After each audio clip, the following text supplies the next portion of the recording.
for the consumer who's sitting on their couch at home and watching TV, for the person that knows their phone is listening to them and knows that ads are following them around on the internet, used to advertisers following them wherever they go.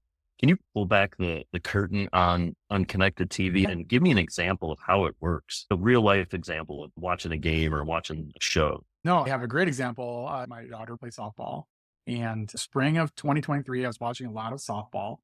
I was watching the ESPN app on my Apple TV.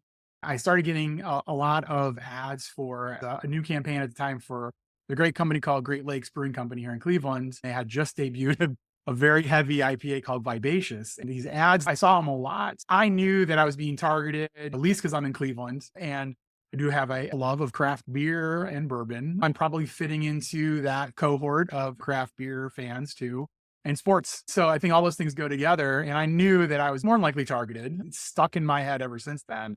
I know that I am also biased to a degree, but I also know that my Gmail account's been free for a reason for 20 years. And I'm okay with the trade-off of free if I'm going to get relevant advertising. That's what we're trying to do, is serve up relevant advertising. Great Lakes is a great example of a mid-market company trying to do something different. And that would be an example of a relevant connected TV advertising that I found personally good. And I like to see, especially supporting local. You and me could both be watching that softball game and getting different ads on TV, correct? Yeah, absolutely. You still have ESPN selling those spots direct. At that time, Wilson Sporting Goods could have been an ad we both would see. But yeah, knowing you're Bell Falls, you might have been targeted with something specific to recruiting in a B2B space. I do think that there are concerns about privacy.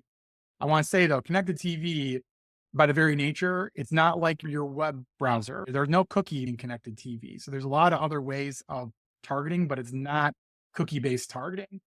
But I would say that, yes, there's a concern about privacy and what companies are doing with your data. I think that is very important. We want to be very transparent on our end also.